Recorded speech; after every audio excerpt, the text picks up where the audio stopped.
शुभ और अशुभ कर्म। दोस्तों, चैनल को सब्सक्राइब करना मत भूलें। गीता में भगवान कहते हैं कि हे अर्जुन, ईश्वर संपूर्ण प्राणियों के हृदय में रहता है। मनुष्य योनि का कर्मों के साथ घनिष्ठ संबंध है। इस संसार में अगर मनुष्य ने जन्म लिया है तो वह कर्म करेगा। ऐसा संभव ही नहीं कि उससे कर्म न हो।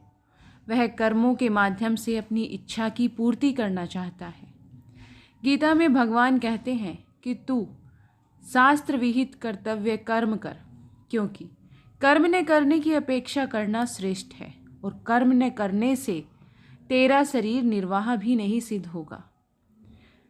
स्वतः कर्म करने के लिए मनुष्य पूरी तरह सफल है। जब वह अच्छे या बुरे कर्म अपने जीवन में करता है तब उन कर्मों के अनुसार ही उसका स्वभाव बनने लग जाता है। उसी तरह के मनुष्यों का संग उसे अपने जीवन में मिलता रहता है। अंत में वह अपने स्वभाव के अनुसार ही कर्म करता रहता है। जिस व्यक्ति का जैसा स्वभाव होता है वह वैसा ही व्यवहार करता है। जैसे घिसे जाने पर भी चंदन अपनी शीतलता नहीं छोड़ता और कस्तूरी कीचड़ से सनी होने पर भी सुगंध नहीं छोड़ती। अज्ञानवश मनुष्य यह भूल जाता है कि कर्मों की गति बहुत ही सूक्ष्म है।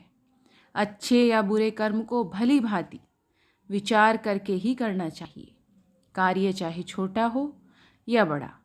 बुद्धिमान मनुष्य को उन्हें बुद्धि से, युक्तिपूर्वक और विनम्रता से पूरा करना चाहिए, न कि अभिमान और ईर्ष्यापूर्वक।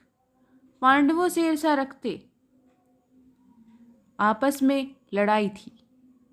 अभिमानी दुर्योधन ने कुल को नष्ट कर दिया। हमेशा हमें यह ध्यान रखते हुए ही अपने कर्म करने चाहिए। अशुभ कर्म से दुख और शुभ कर्म से सुख की प्राप्ति होती है। गीता में भगवान कहते हैं, योग कर्मसु कौशलम, यानी कर्म को कुशलतापूर्वक करना योग है।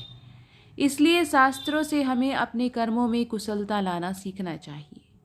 बुद्धिमान मनुष्य सदा ही बड़े आदरपूर्वक शुभ कर्म ही करते हैं और ईर्ष्यापूर्वक पांडवों से ईर्ष्या रखते हुए कर्म करने पर अभिमानी दुर्योधन ने अपने संपूर्ण कुल को नष्ट कर दिया था। तो कुशलतापूर्वक कर्म करना ही योग है। इसीलिए हमें अपने कर्मों में कुशलता लाना सीखना चाहिए।